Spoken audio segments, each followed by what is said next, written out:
Ay, magandang umaga ngayon dito sa Malaysia.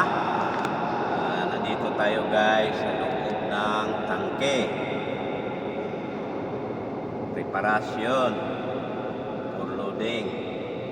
Itong tangke na to guys, malaki ito. Ipakita natin sa ating mga viewers. Ipakita natin, yan yung tangke natin. Ayan guys. Yan yung tangke natin. Lupit. Ang laki guys. Ang laki. Kita nyo. So guys, ito preparasyon natin talaga ng malinis. Ready for loading tayo. Chine-check up natin yung tangke natin na totally malinis guys. Malinis, ready for load. So ganun guys, paliwanag ko sa inyo kung saan dadaan yung kargada, yung fuel.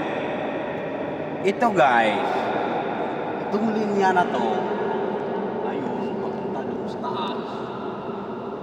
Yan. Ito guys, yung dito dadaan yung karga guys. Yan. Ito yung tinatawag na drop line guys. Drop line. Bubulusok yung kargada dyan. Hanggang kayang guys. Yan. Ito. Meron tayong stainless na ang tawag nito guys, drop line. Drop line. Ito siya. Dito lalabas siya. Ayan. Papakita sa ating mga viewers yan guys. Ayan niya. Dito lalabas yung kargada na yan. Ngayon, dito tayo ngayon sa pangalawang one guys. Pangalawang open this full starboard ballast head. Full up. Pag napuno na ito guys, tangke na to, puno na siya. Dumating na tayo sa puerto na discharging.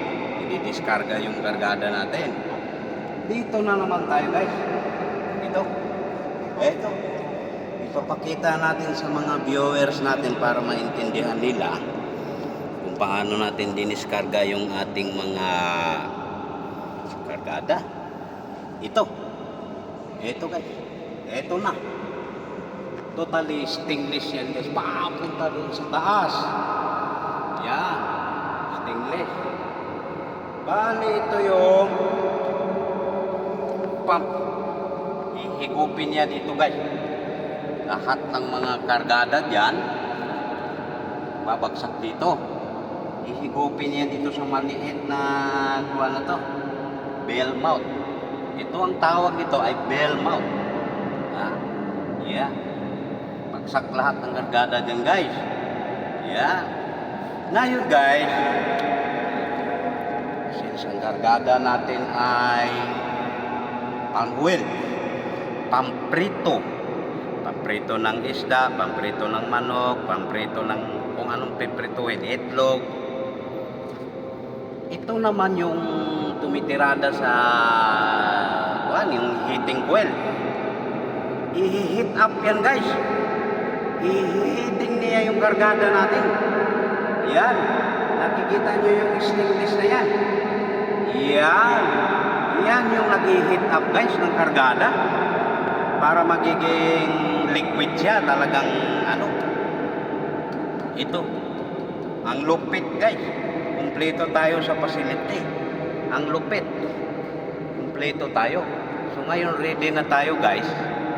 Siguro mga 1 or 2 hours from now pupunta na tayo doon sa puerto na kung saan atraka tayo, kukuha tayo ng kargada.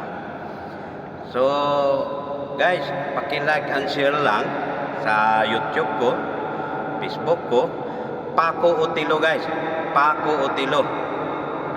Sa YouTube channel ko guys.